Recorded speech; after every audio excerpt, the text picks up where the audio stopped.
Bienvenidos a El Debate. Ponte frente al espejo de tu baño esta noche.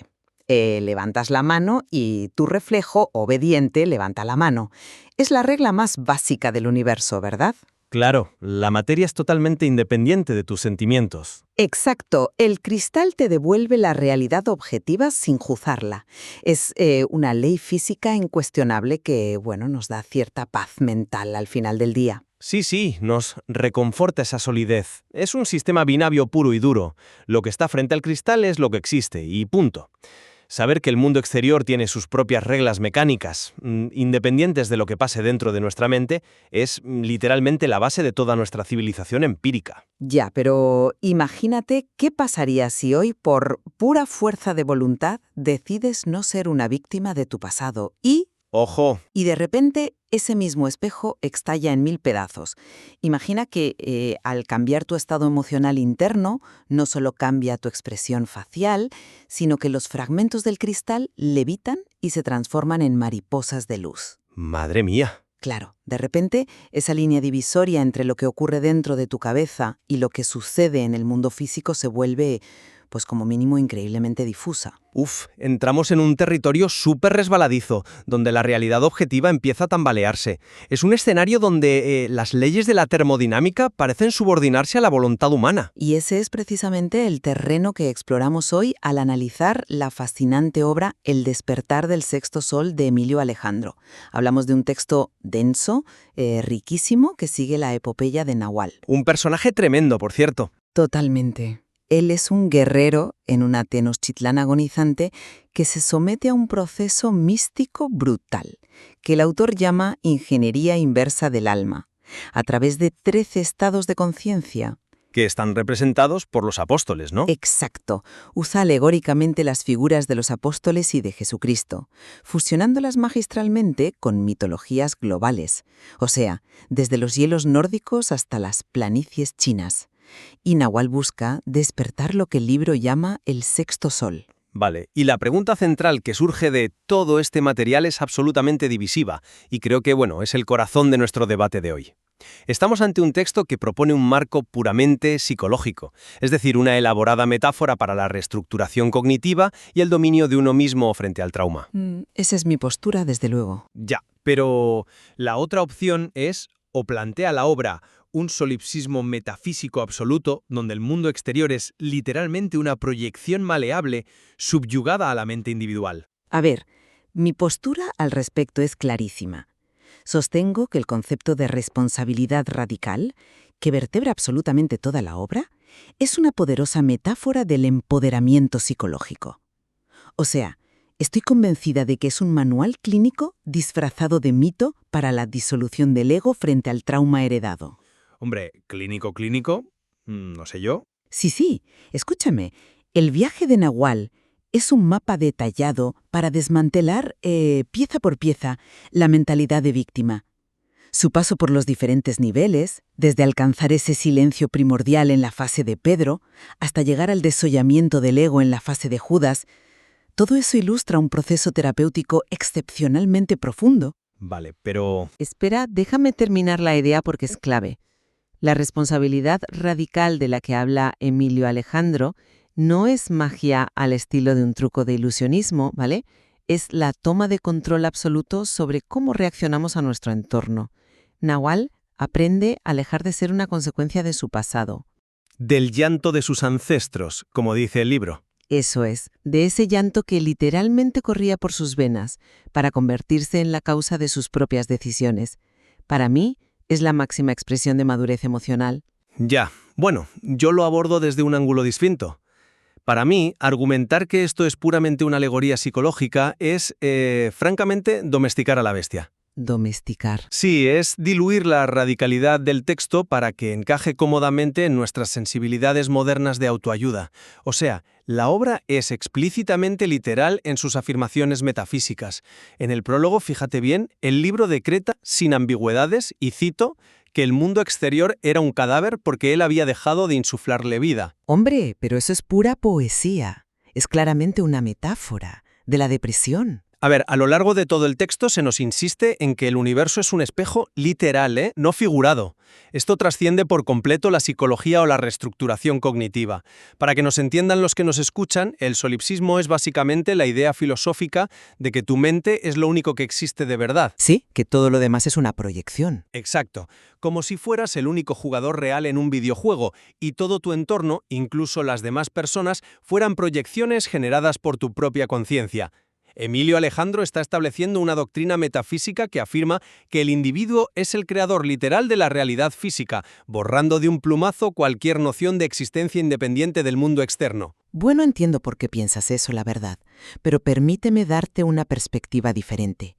Profundicemos en esa supuesta literalidad metafísica que mencionas, porque creo que el texto nos da pistas para entenderlo de manera mucho más terrenal y aplicable. Pensemos en las primeras pruebas de Nahual, concretamente cuando llega al recinto de los espejos humeantes. ¿El estado de Santiago el Mayor? Ese mismo. Ahí, Nahual se enfrenta a la sombra gigantesca de su linaje. La balanza en la habitación está inclinadísima por el peso del dolor histórico de Tenochtitlan. Exacto, una balanza de piedra maciza enorme. Sí, pero fíjate en la mecánica de la escena. Cuando Nahual se niega a aceptar esa herencia de víctima, decreta, niego la sentencia del pasado. Empuja el plato de la balanza con su propia convicción, no con sus manos. Para mí, esto es un acto de soberanía psicológica pura. Rompe la cadena del trauma intergeneracional. O sea, piénsalo como el algoritmo de tus redes sociales. El algoritmo. Vale, a ver por dónde sales. Sí, o tu sistema activador reticular en el cerebro. Si tú interiorizas que el mundo es un lugar hostil, tu algoritmo cerebral solo te va a mostrar amenazas. Filtra todo lo demás. Al cambiar su decreto, Nahual simplemente actualiza su algoritmo interno. Ya, vale, te sigo con lo del algoritmo, pero fíjate en lo que ocurre inmediatamente después de ese decreto. Y aquí es donde la metáfora del algoritmo, sinceramente, se queda cortísima. Cuando Nahual cambia su juicio interno, el entorno no cambia de manera metafórica o sutil. Los espejos de obsidiana estallan físicamente en la escena. Claro, visualmente es impactante. Es que los pedazos, desafiando absolutamente toda ley gravitacional conocida, se convierten en mariposas de cristal que iluminan el camino físico por el que tiene que pisar. No es que de repente vea la vida con más optimismo. A ver, es que la materia inorgánica muta. Sigo pensando que es la poesía visual de un cambio de paradigma interno, de una reestructuración neuronal masiva. Cuando sales de una depresión profunda, los colores literalmente te parecen más brillantes porque tu química cerebral ha cambiado. Venga ya, te lo compro con lo de los colores, vale. Pero acompáñame al estado de Bartolomé, en las planicies celestiales de Shennong. Ese capítulo es precioso. Precioso, sí, pero aquí la evidencia de la alteración física es innegable y va muchísimo más allá de percibir colores más brillantes. Nahual toma un arado de madera de melocotonero en un yermo estéril y mediante su mera imaginación nítida hace brotar una selva real. Sí, una selva de jade. El texto describe árboles de jade creciendo en segundos y manantiales que fluyen hacia arriba contra la gravedad desde el surco de la Tierra, negra. El autor es taxativo, la materia no tiene más opción que obedecer a su diseño. Nahual no está cambiando su actitud ante una selva preexistente, está creando biología celular y agua de la absoluta nada material. Si tú creas una selva de la nada, la física termodinámica deja de existir. A ver, no me convence para nada esa línea de razonamiento, porque estás asumiendo que el texto debe leerse como un manual de física cuántica, cuando claramente bebe de la tradición del realismo mágico. Cuando lees a García Márquez y dice que llueven flores amarillas, no asumes un fenómeno meteorológico anómalo, ¿verdad? Bueno, no, claro. Asumes que está describiendo el peso de un evento emocional en la realidad de los personajes, y Emilio Alejandro hace exactamente lo mismo. Esos manantiales fluyendo contra la gravedad representan la fuerza vital que surge cuando dejas de resistirte a tu propio potencial. Nos está enseñando cómo se siente la liberación del trauma desde dentro, la vitalidad que florece cuando, digamos, limpias tu paisaje mental. Es un argumento muy elegante, la verdad, y bastante convincente, pero ¿has considerado cómo el propio texto trata a la mente analítica que intentaría hacer precisamente esa lectura racional que tú acabas de sugerir? ¿A qué te refieres? Pues que si aceptamos tu premisa y Nahual está simplemente ordenando su psicología, ¿dónde deja eso a la ciencia objetiva, a la lógica empírica? el autor no esquiva este problema. Desde este debate sobre cómo se altera la realidad, la discusión fluye de manera natural hacia el estado de Tomás, en la encrucijada de los reflejos racionales. Ah, el nivel del gemelo. Sí, una de las partes más brillantes del libro, sin duda. Tomás el incrédulo, claro. Exactamente. El autor usa a Tomás para personificar el empirismo puro. Aquí presenciamos el duelo del gemelo. Nahual se enfrenta a un doble exacto de sí mismo, pero con una mirada de hielo analítico. Este gemelo le dice a Nahual, casi con las mismas palabras que tú usarías, que la imaginación es solo un químico en su cerebro. Fluctuaciones de neurotransmisores, sí. Eso es. Y que el mundo es una máquina fría regida por leyes inmutables. Que es una visión muy cínica, por cierto. Pero 100% empírica. ¿Y cómo triunfa Nahual en este duelo? Subyugando peligrosamente esa lógica empírica a la creencia subjetiva ciega. Él afirma tajantemente frente a su gemelo, mi fe es la ciencia que tú aún no comprendes. Para mí, este es el punto de no retorno de la obra. Es un rechazo absoluto a la realidad objetiva. El autor nos está diciendo explícitamente que la lógica empírica debe someterse a la ilusión generada por la mente. O sea, la razón se desintegra. A ver, espera. Déjame que te corte ahí, porque estás omitiendo la figura clave de ese mismo nivel que cambia todo el contexto. El medidor. Claro, antes de enfrentarse a su gemelo de hielo, Nahual se encuentra con el medidor de lo increíble, que es presentado como el arquitecto del vínculo invisible. Y este personaje le dice explícitamente a Nahual que la duda no es su enemiga. Le dice, y cito textualmente, la duda es el ancla que permite que el barco no se pierda en la niebla. El texto nos advierte de que la razón es un excelente sirviente, pero un tirano nefasto. Ya sí, pero al final termina sirviendo a la fe de Nahual, no dictando la realidad externa. Porque ese es el orden jerárquico natural de la creatividad y del progreso humano. El objetivo del nivel de Tomás no es en absoluto destruir la lógica empírica, es disciplinarla. Piénsalo en términos modernos. El cinismo a menudo se disfraza de lógica. El cinismo te dice, mira, la estadística dice que 9 de cada 10 empresas fracasan, así que, bueno, no lo intentes. Si esa razón pura y cínica gobierna tu mente, la acción se paraliza por completo. Te convences de que nada puede cambiar porque los datos del pasado dictan el futuro. Hombre, pero es que los datos son reales. Los datos son históricos, no predictivos del potencial humano. Al integrar al gemelo racional, Nahual no destruye su intelecto empírico. El texto dice específicamente que, tras el duelo, empieza a trazar el plan técnico para manifestar su visión. Fíjate en la palabra, técnico. Ya, técnico. La lógica deja de ser un obstáculo paralizante para convertirse en la herramienta, en el andamiaje que estructura la esperanza. Es el triunfo de una mente integrada, no de una mente delirante que rechaza la gravedad porque sí. Pues fíjate que yo ahí no veo integración por ninguna parte. Lo que veo es una asimilación forzada. El gemelo retrocede, se encoge, pierde toda su fuerza frente a la cabezonería solipsista de Nahual. El laberinto de piedra caliza, que representa esa estructura mental rígida, se derrite en ríos de lava literal.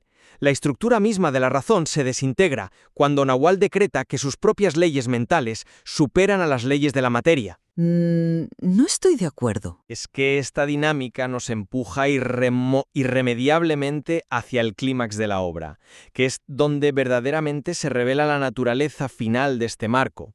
Y aquí es donde tu teoría del empoderamiento psicológico, sinceramente, choca contra un muro de hormigón. Habiendo visto cómo la razón es sometida, miremos el sacrificio final de la identidad. Me parece perfecto, porque creo que es precisamente en ese clímax donde mi lectura cobra muchísima más fuerza. Llegamos a la puerta del desollamiento, que corresponde al estado de Judas. Es fascinante que el autor use el arquetipo de Judas no como un traidor al Mesías bíblico en el sentido clásico, sino como la representación de la necesidad de traicionar a nuestro propio ego para poder evolucionar. Una traición muy particular, sí, te lo concedo. Para mí, este nivel consolida indiscutiblemente la lectura psicológica. Nahual se encuentra frente a un custodio aterrador, un ser desollado. Y a Nahual se le exige que entregue su orgullo, su historia personal, sus victorias pasadas y su mismísima identidad de guerrero jaguar. Se le pide la traición sagrada del ego. Se queda desnudo, básicamente. Literalmente. El personaje debe convertirse en nadie. Entrega sus recuerdos al vacío y se da cuenta en un momento de lucidez brutal de que incluso su búsqueda espiritual a lo largo de los 12 niveles anteriores se había convertido en un accesorio narcisista. Cierto. Ahí el texto menciona que su iluminación era un trofeo más que lucir. Exacto. Esto demuestra que el fin último de la ingeniería inversa del alma no es inflar al individuo para que se crea un dios cuántico creador de mundos, sino lograr la máxima humildad. Es el desapego total de la importancia personal. Es la muerte del ego en su sentido más clínico, terapéutico y diría budista. Es exactamente lo opuesto al narcisismo o al solipsismo arrogante que tú sugieres. Uf, lo siento, pero simplemente no me convence. Déjame decirte por qué. Es totalmente cierto que en la puerta del desollamiento, Nahual entrega su pequeño ego humano, se quita la armadura de jaguar y renuncia a sus títulos de guerrero. Hasta ahí estamos de acuerdo. Ajá. Pero la pregunta clave no es qué entrega, sino ¿para qué lo entrega? ¿Qué adquiere a cambio de todo eso? Lo entrega para asumir una identidad infinitamente más masiva, totalitaria, diría yo. La identidad del todo. A ver, explícame eso, porque saltar de desollarse y ser nadie a ser un ente totalitario me parece una contradicción de manual. No es contradictorio en absoluto en el marco del solipsismo. Cuando Nahual cruza hacia el nivel 13, lo que el texto llama el cenit de la dualidad transmutada, que corresponde al estado de Jesucristo o el yo soy, el relato da un giro que anula esa supuesta humildad budista que mencionas. El rostro del custodio de la unicidad, la deidad suprema del final del camino, resulta ser el propio rostro de Nahual. Y sus decretos finales no son los de un hombre humilde que ha hecho las paces con su trauma terrenal. Nahual decreta: yo soy la vida, yo soy la verdad, yo soy el camino. Ya, pero en un sentido... Espera, es que subsume todo el universo conocido en sí mismo. El texto literalmente dice que todo estaba dentro de él, latiendo al compás de su sístole. Lejos de disolverse en humildad, Nahual se traga la realidad objetiva entera. Es la culminación de un narcisismo de proporciones cósmicas donde nada, absolutamente nada, existe fuera de la propia mente. Es un punto interesante, ¿eh? Aunque yo lo plantearía de otra manera. Nos topamos aquí con una de las paradojas filosóficas más antiguas de la mística, tanto oriental como de las tradiciones occidentales, de las que la obra de Emilio Alejandro bebe indudablemente. Se puede hablar de supremacía, de tiranía o de narcisismo cósmico si ya no queda un yo separado que pueda gobernar sobre los otros. ¿Cómo que no? Claro, el narcisismo, por definición clínica, requiere un ego individual que se sienta superior a los demás, que necesite validación externa constante. Pero Nahual ha desollado ese ego. No hay un otro sobre el que reinar. Precisamente, no hay un otro. Ese es el gran problema del solipsismo. Pero fíjate en cómo actúa después. Fíjate en el epílogo. La acción no termina en la cima del templo místico. Cuando Nahual baja de la pirámide y se mezcla de nuevo con su pueblo en las calles polvorientas de Tenochtitlán, un niño se le acerca y le pregunta quién es. Sí, recuerdo la escena. Si fuera un tirano solipsista ebrio de poder, pues exigiría adoración. Pero la respuesta de Nahual es reveladora. Se arrodilla a la altura del niño y le dice: yo soy tú, recordando que somos libres. ¿No representa eso la eliminación total de las fronteras interpersonales? O sea, es una empatía radical llevada a sus últimas consecuencias pragmáticas, en lugar de la inflación de un ego individual totalmente desconectado. A ver, ¿representa la eliminación de las fronteras interpersonales? Sí, pero porque en la cosmogonía ineludible de este libro, las otras personas simplemente no existen como entidades independientes. Hombre, por favor. Sí, son meros reflejos, son NPCs en el videojuego de la mente de Nahual. Cuando le dice al niño yo soy tú, no está siendo empático en nuestro sentido tradicional, está confirmando la premisa de la responsabilidad radical metafísica que defiendo yo. El niño es una mera proyección de la conciencia de Nahual. Hombre, esa es una lectura bastante desoladora de una escena tan tierna, ¿no te parece? Puede ser desoladora, ¿vale? Pero es lo que sostiene el marco del libro.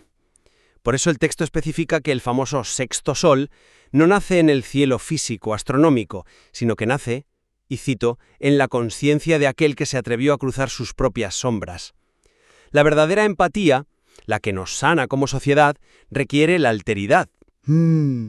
Requiere reconocer la humanidad independiente, separada y soberana del otro. Tienes que reconocer que el otro sufre por sí mismo, no porque tú lo proyectes desde tu mente. Si todos los habitantes de Tenochtitlan son tú, no hay empatía real. Hay una habitación de espejos cerrada donde solo estás tú hablándote a ti mismo. Entiendo tu aprehensión ante esa idea de verdad, pero el resultado práctico de esa epifanía final es profundamente sanador y proactivo, no es en absoluto aislante. Nahual no se queda flotando en un vacío metafísico solipsista, admirándose a sí mismo en plan narcisista. Ya baja la ciudad. Vuelve a la plaza. Exacto, vuelve a la tierra que huele a cacao tostado y a flores de cempasúchil. El texto nos dice en sus últimas páginas que las manos de Nahual ya no son manos tensas para empuñar el miedo o la espada, sino que son las manos de un arquitecto dispuesto a reconstruir. El valor terapéutico de asumir que uno es el creador de su propia experiencia es, inmenso. Como herramienta psicológica temporal te lo acepto. Es que es mucho más que temporal. Lo que Emilio Alejandro propone con la ingeniería inversa del alma es un manual alegórico soberbio de liberación psicológica para el ser humano moderno. Te toma de la mano desde el ruido mental asfixiante y victimista del primer nivel, te hace disciplinar tu entusiasmo y tu razón en medio del laberinto de hielo, te obliga a filtrar tus deseos más bajos en el nivel del banquete. Sí, el festín. Exacto. Y finalmente te guía hasta una paz emocional inquebrantable. Te enseña a no reaccionar de forma puramente pasiva y condicionada al dolor del mundo. No reacciona al mundo porque ha interiorizado que el mundo es solo él. A ver, es una narrativa hermosísima y súper poética, eso jamás lo negaría. Las imágenes que crea el autor, el glaciar azul oscuro, la fragua subterránea de lava, los hilos de seda del custodio de la gracia, todo está construido con una pluma magistral. Es un despliegue visual increíble. Pero insisto vehementemente en que leerlo solo como un manual de autoayuda psicológica o como una alegoría de la terapia cognitivo-conductual es rebajar el texto. Es un manifiesto metafísico contundente. El libro decreta, nivel tras nivel, que la mente individual es el único motor ontológico del universo. Exige que el lector acepte algo aterrador. ¿Aterrador? Sí, que si su mundo físico está en ruinas, es porque él mismo es el arquitecto literal de esa ruina, no solo el arquitecto de su actitud emocional frente a ella. Entiendo.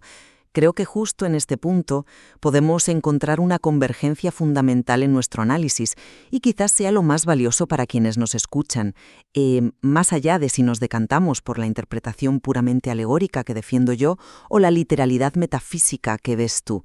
Y es que ambos coincidimos en que la genialidad indiscutible de la obra de Emilio Alejandro radica en su exigencia implacable. El libro, lo leas como lo leas, no permite a sus lectores permanecer cómodos en la pasividad. Totalmente de acuerdo. Sea a través del lente clínico de la reestructuración cognitiva que tú defiendes, o del solipsismo místico y ontológico que veo yo, el despertar del sexto sol es un asalto a mano armada directo al estado de víctima. Tal cual. Destruye Cualquier coartada que tengamos para la indiferencia o la inacción. Me viene a la mente esa frase brutal que le dice la invicta a Nahual en el nivel de Andrés.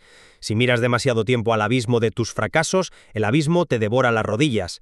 Es una filosofía que exige una voluntad férrea, casi inhumana, de seguir caminando. Exactamente. Es un recordatorio rotundo de que la responsabilidad es el peaje ineludible de la libertad.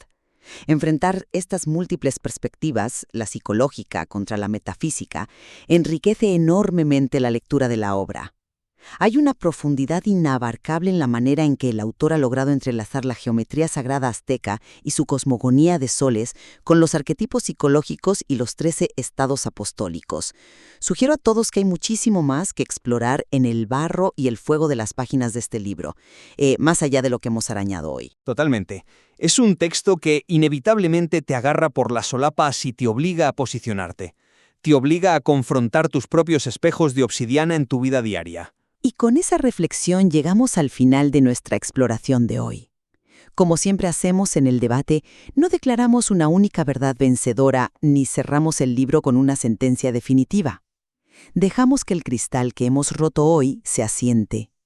Volviendo a nuestra metáfora del principio, la próxima vez que te mires en un espejo, ya sea en el baño de tu casa o en el reflejo de una situación vital difícil, y veas una realidad que no te gusta, la pregunta que esta obra te obliga a hacerte es profundamente perturbadora e iluminadora a partes iguales.